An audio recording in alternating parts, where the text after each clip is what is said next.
The morning sun of Nexus Prime cast geometric shadows through the crystalline architecture of Interstellar University as Celesta hurried across the plaza toward the biology wing.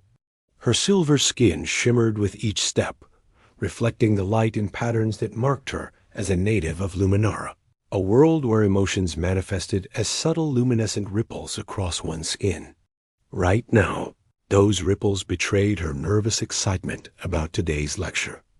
Advanced xenobiology had been on her schedule for months, and today's topic promised to be particularly fascinating: comparative reproductive biology across spacefaring species.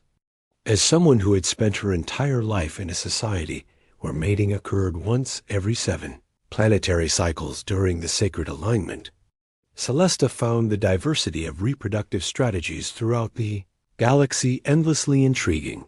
She slipped into the amphitheater-style lecture hall just as the lights began to dim.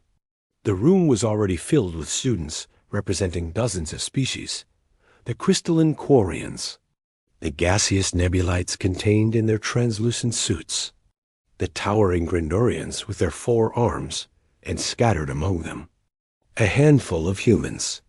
Celesta had seen humans before, of course. They'd been attending the university for 3 standard years now, ever since first contact had been established with Earth, but she'd never really interacted with one. They seemed so energetic, unpredictable, where her people moved with deliberate grace. Humans seemed to radiate barely contained motion, even when sitting still. "Good morning, scholars," came the clicking, chittering voice of Professor Kickstar as he skittered onto the raised platform on his 6 legs. The elderly insectoid adjusted his translation collar and continued. "Today we delve into what some consider the most peculiar reproductive strategy in known space, that of humanity." A 3-dimensional hologram materialized above the platform, showing a slowly rotating human figure with various biological systems highlighted in different colors. "Most of you are familiar with the concept of mating seasons or cycles," Professor Kickstar explained, his antennae twitching with emphasis. "The Luminarians align with their planet's magnetic convergence. The Crystarians respond to temperature shifts in their subterranean cities. The Grindorians experience a biochemical cascade triggered by stellar radiation patterns.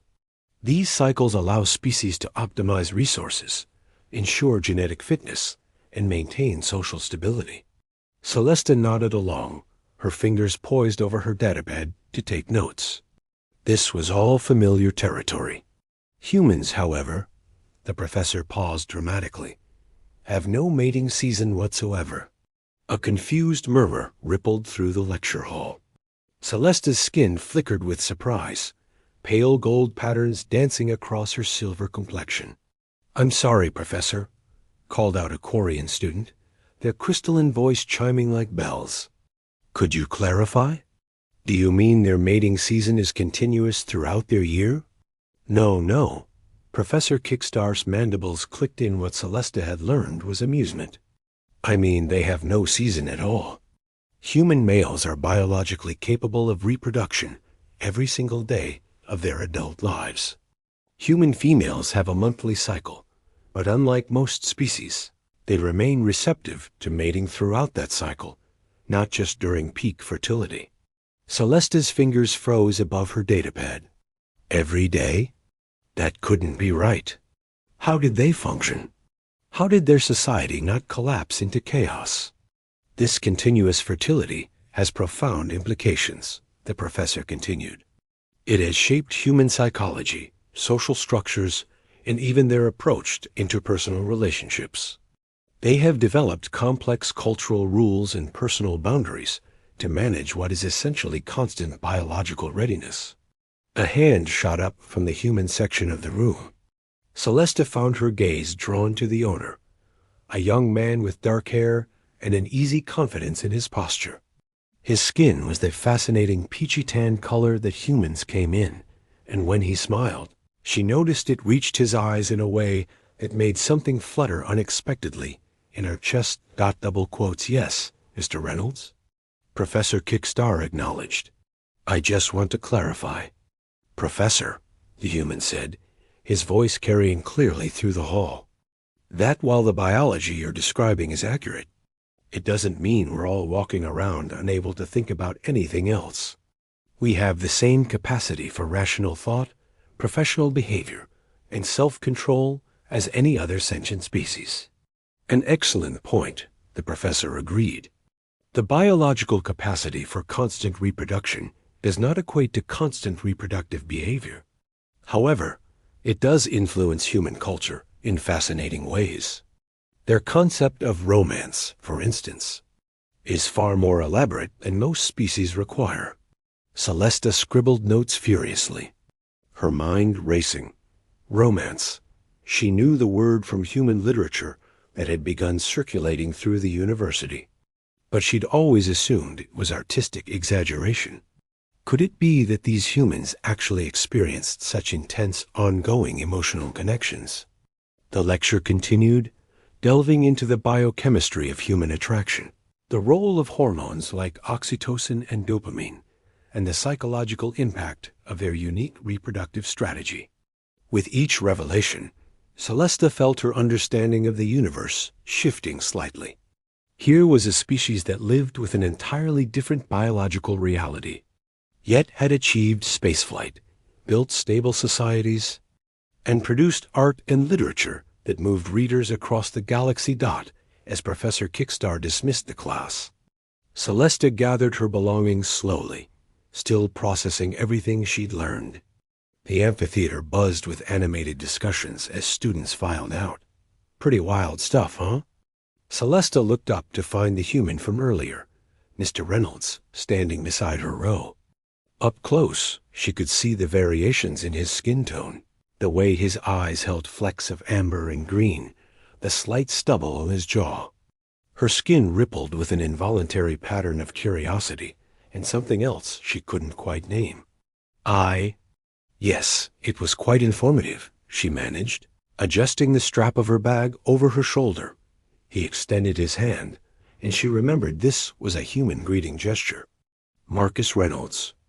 I figured since we're apparently going to be dissected as biology curiosities all semester, I should at least introduce myself to my fellow lab rats. His smile was disarming, lacking any of the predatory edge she might have expected from the lecture's description. Cautiously, she placed her hand in his, feeling the warmth of his skin, the slight roughness of his palm. Celesta of House Luminer, she replied, using her full formal name before catching herself. Just Celesta, I mean. Beautiful name for a beautiful person, Marcus said, then immediately looked embarrassed. Sorry, that probably sounds like exactly the kind of thing someone from a species with constant mating drive would say, right? I promise I can have normal conversations. Despite herself, Celesta felt a smile tugging at her lips. Her skin shimmered with amusement, pale rose patterns mixing with the silver. I suppose I don't know what normal is for humans yet. Well, Marcus said, falling into step beside her as they headed for the exit. Maybe I could help with that? I mean, if you're interested in the anthropological perspective. I'm actually minoring in comparative cultural studies, so I spend a lot of time thinking about how to explain Earth stuff to non-humans. They emerged into the bright plaza, and Celesta found herself hesitating. Her roommate Venna had warned her about getting too friendly with humans, calling them emotionally intense and dangerously unpredictable. But standing here in the sunshine, watching Marcus squint up at Nexus Prime's sun with the same wonder she'd felt when first arriving at the university, he seemed anything but dangerous. I would like that, she heard herself say. For research purposes, of course. Marcus's grin widened. Of course. Purely academic. So, have you eaten? Because the human concept of lunch is actually a great starting point for cultural exchange. And I know a place that serves food compatible with Luminarian biochemistry. As they walked together toward the dining complex, Celesta's skin flickered with patterns she'd never quite experienced before. She told herself it was just intellectual curiosity about a fascinating alien species. But somewhere deep inside, beneath layers of logic and scientific interest, something whispered that this might be the beginning of understanding what Professor Kickstar had meant about human romance. Behind them, the biology building stood gleaming in the sunlight, having just set in motion something that its databases and lectures could never fully explain: the mysterious chemistry between two beings from different worlds, about to discover that perhaps biology was only the beginning of the story. The luminarian circadian rhythm didn't quite match Nexus Prime's day-night cycle, which meant Celesta often found herself awake at odd hours, her mind too active for sleep. Tonight was no exception. She sat cross-legged on her bed, her silver skin casting a soft glow in the darkened dorm room, illuminating the pages of her datapad as she scrolled through research articles about human sociology. "You're doing it again," came a melodic voice from across the room. Celesta looked up to find her roommate, Venna, watching her with concerned crystalline eyes. Venna was from Crystara, a world deep beneath the surface of a frozen moon, and her people had skin that resembled polished gemstones. Right now, in the dim light, Venna's amethyst complexion caught and refracted Celesta's glow into tiny rainbows across the ceiling. "Doing what?" Celesta asked innocently. "Reading about humans. Again." Venna sat up in her bed, wrapping her arms around her knees. "You've been obsessed since that lecture 3 days ago." "What's going on?" Celesta's skin flickered with embarrassment, pale pink ripples spreading across her shoulders. "I'm not obsessed. I'm just curious. Don't you find it fascinating? A species with no reproductive cycle, who've built their entire social structure around managing constant biological availability. What I find fascinating," Venna said carefully, "is that you had lunch with that human Marcus yesterday, and the day before, and you're meeting him again tomorrow at the observatory. He's helping me understand human culture for my xenosociology paper." Celesta protested, but even as she said it, she knew it sounded weak. "It's purely academic." Venna made a sound that was distinctly skeptical. In the 3 years they'd been roommates, she'd learned to read Celesta's bioluminescent patterns better than most. "Seals, your skin has been doing that flickering thing every time you mention his name. You know, the pattern that indicates emotional confusion?" Celesta looked down at her arms, watching the involuntary shimmer of coral and gold dancing across her silver skin. She pressed her palms together, trying to still the patterns, but they only intensified. "I don't know what I'm feeling," she admitted quietly. "Everything I was taught about bonding, about the sacred patience of the alignment, about waiting for the proper cosmic moment. And then there's Marcus, who lives in a completely different biological reality. His species doesn't wait for anything. They just feel things all the time. And that scares you?" "It terrifies me," Celesta whispered. "But it also makes me wonder if maybe we're the ones missing something. What if all our careful timing and cosmic planning means we never really experience what they call falling in love?" Venna was quiet for a long moment. "Just be careful, Seals. Humans might not have mating seasons, but that doesn't mean they don't have the capacity to hurt you. Feelings don't follow biology textbooks." The next morning, Celesta made her way to the university's main cafe, a sprawling space designed to accommodate the dietary needs of dozens of species. The air was filled with a mixture of aromas, some pleasant to her luminarian senses, others decidedly not. She spotted Marcus immediately. He was sitting at one of the human-compatible tables, 2 steaming cups in front of him, absorbed in reading something on his own datapad. The morning light caught the angles of his face, and Celesta found herself pausing just to observe him. There was something about the unself-conscious way he existed in space, the casual confidence that seemed so different from the deliberate grace of her people. As if sensing her presence, Marcus looked up and smiled. That smile did something strange to her cardiac rhythm. "Morning, Celesta," he said, gesturing to the seat across from him. "I got you that luminarian crystal tea you mentioned liking. Fair warning, though, it looks kind of terrifying to human eyes. Very glowy." She slid into the seat and picked up the cup, feeling its warmth through the ceramic. "Thank you. You didn't have to do that. I wanted to." He said it so simply, as if wanting something was reason enough to do it. How very human. They fell into easy conversation about their respective classes. Marcus was taking an advanced mathematics course. It was apparently giving him trouble, while Celesta was excelling in quantum mechanics, but struggling with Earth literature. "I don't understand the symbolism," she confessed, pulling up the assignment on her datapad. "This novel, Pride and Prejudice. The entire plot could be resolved if the characters simply stated their intentions clearly. Why do they spend 300 pages dancing around their feelings?" Marcus laughed, the sound warm and genuine. "That's actually the point. It's set in a time when humans had even more complex social rules about courtship. But really, we're still kind of like that. Sometimes the dancing around feelings is part of figuring out what those feelings actually are. Is that what we're doing?" The question escaped before Celesta could stop it. Her skin flashed brilliant gold with mortification. "I'm sorry. I didn't mean to." "Hey, no." Marcus reached across the table, stopping just short of touching her hand. "It's okay. I appreciate the directness, actually. And honestly, I don't know what we're doing. I just know I really enjoy talking to you.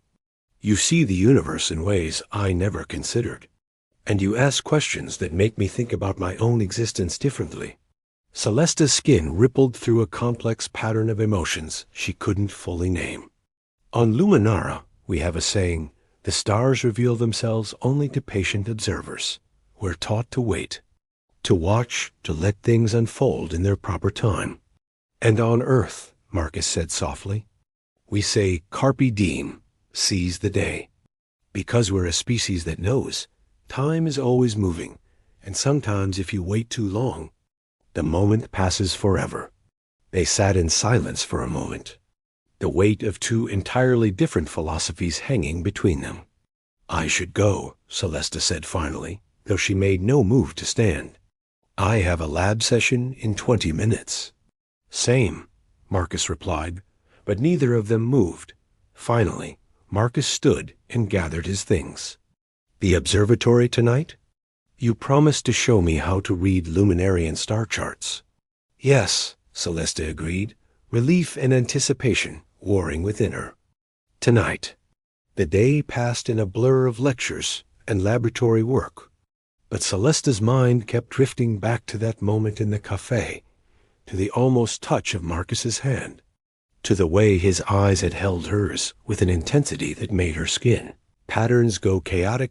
Evening found her at the University Observatory, a magnificent dome that could simulate the night sky of any known world.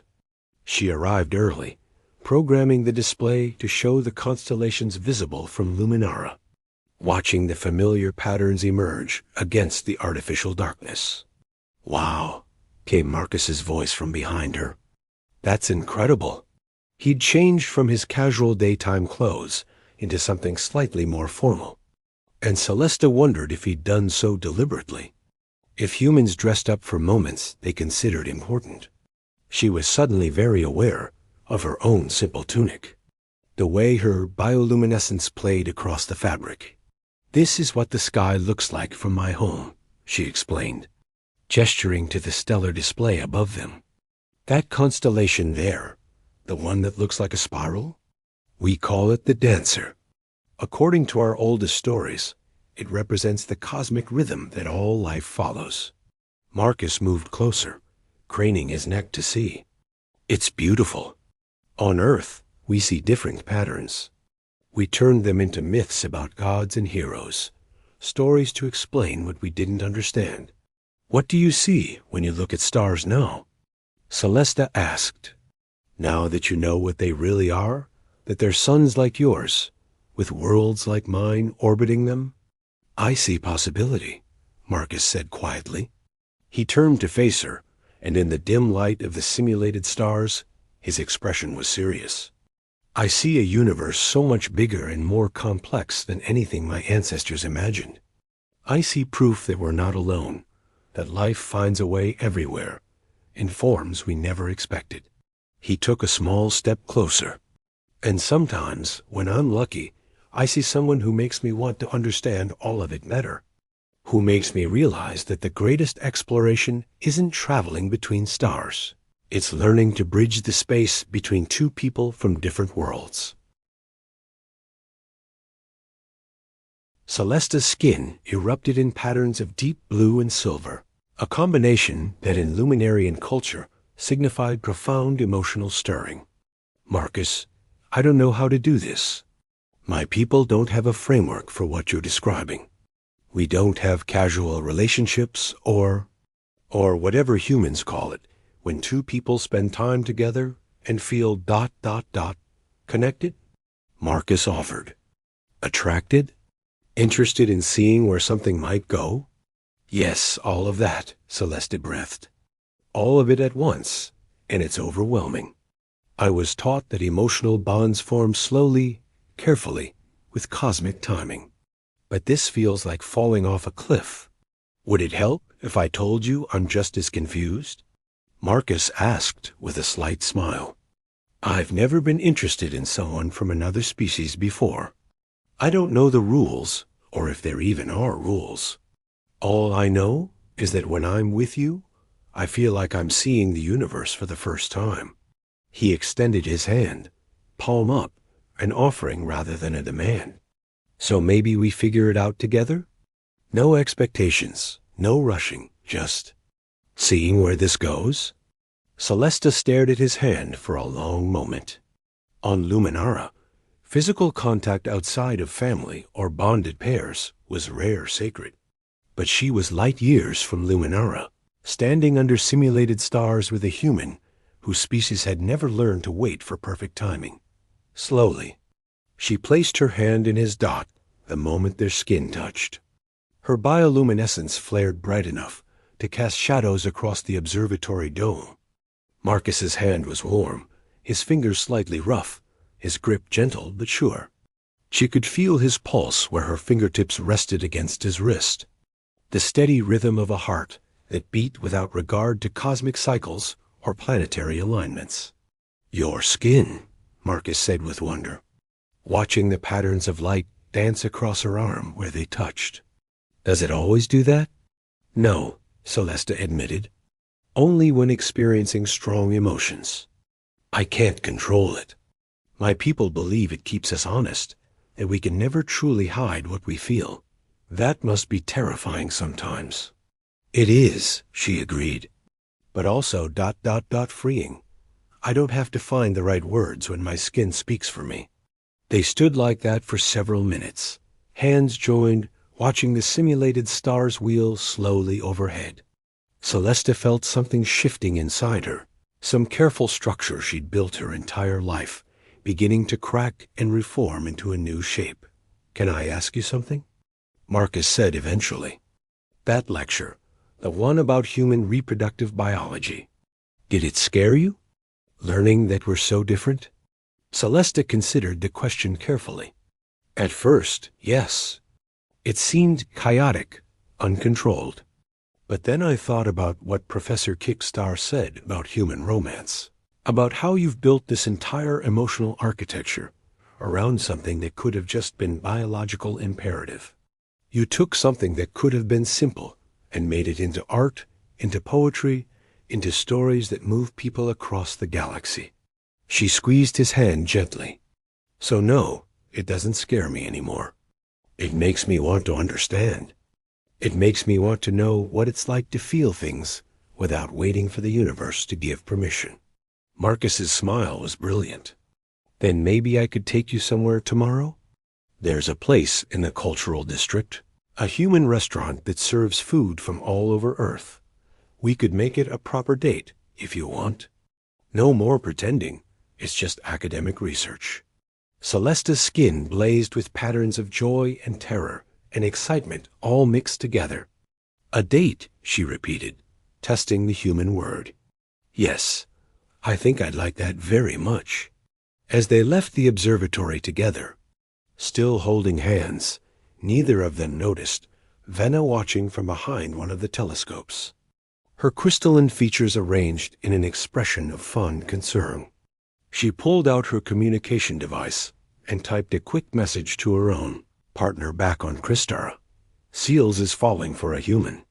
This is either going to be beautiful or a complete disaster. Possibly both.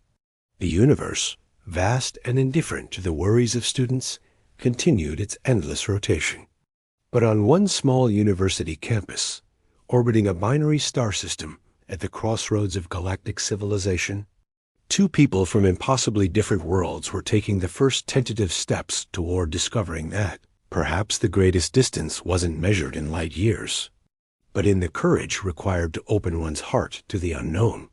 Celesta fell asleep that night with patterns of light still dancing across her skin, dreaming of warm hands and the possibility of writing a new story, one that wasn't dictated by ancient cycles or cosmic timing, but by the simple, terrifying, wonderful choice to see where falling might lead.